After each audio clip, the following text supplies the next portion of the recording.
Hi guys, Standalone Fighter. I'm standing here with the community manager of Strike Suit Zero. Hello, hello. Good to see you. Good to see you too. So for our viewers that haven't seen this game before, could you give us a bit of insight to what this game is about? Yeah, absolutely. So, Strike Zero is a space combat game.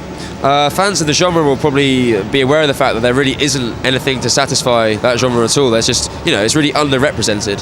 So what we want to do is bring back space combat, make it relevant, make it modern, and really, celebrate the genre. Because, the guys in the studio absolutely love it. And, they'll talk about Wing Commander, Freelancer, Free Space, all these classic kind of 90s space combat games. And we want to bring back that vibe, but make it relevant again.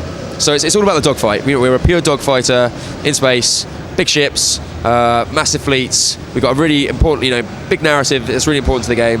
And yeah, we just really want to bring back space combat with a bang. So what do you think really sets your game apart from all the other flying shooters out there?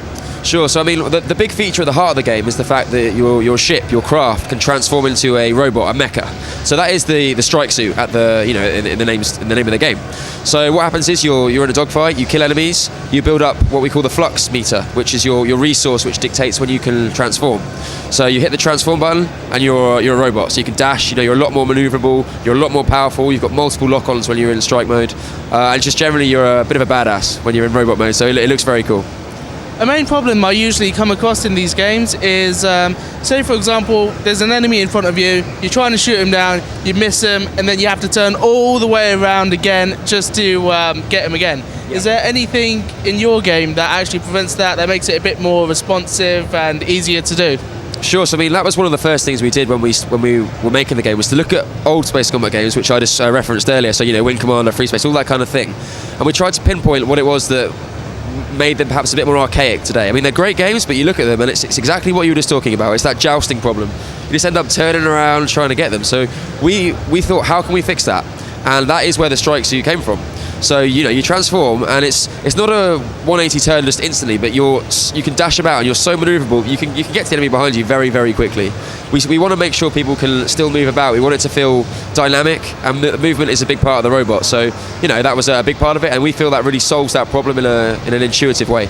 Will your game feature a co-op or multiplayer mode?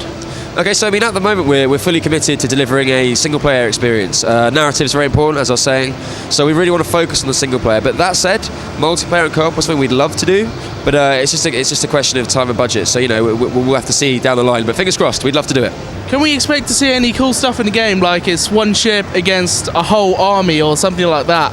So the thing we really wanted to hammer home with Strike Zero is that you're one guy that's part of a massive fleet. It's not just you versus the world. You're one guy in a fleet, and you've got allies, you've got ships in your fleet you want to protect. So yeah, we really want to hammer home that sense of epic scale. So yeah, you're going to take part in massive fleet battles where there's things kicking off left, right, and centre. We really want people to feel like they're part of something bigger than themselves. So yeah, you've got cutscenes that will show all that. And in terms of delivery of the narrative, a lot of it will come across in radio chatter. So if you've ever played Star Fox, how they, all the conversation happens and it delivers the narrative that way. So that's how you'll experience the story that will contextualise those massive fleet battles that you were asking about. You mentioned that you'll have fleets of troops going with you. Will you be able to control them? Not at this stage. That might be something for the future perhaps, but at the moment, we're all about the dogfight and all about the combat. So if we were to bring in a bit of a strategy like that, it might diminish the core of the game of the dogfighting. So not at the moment, no. Right, thank you very much for this interview. It's been a pleasure. No worries. Thank you very much for your time. Thank you. Cheers.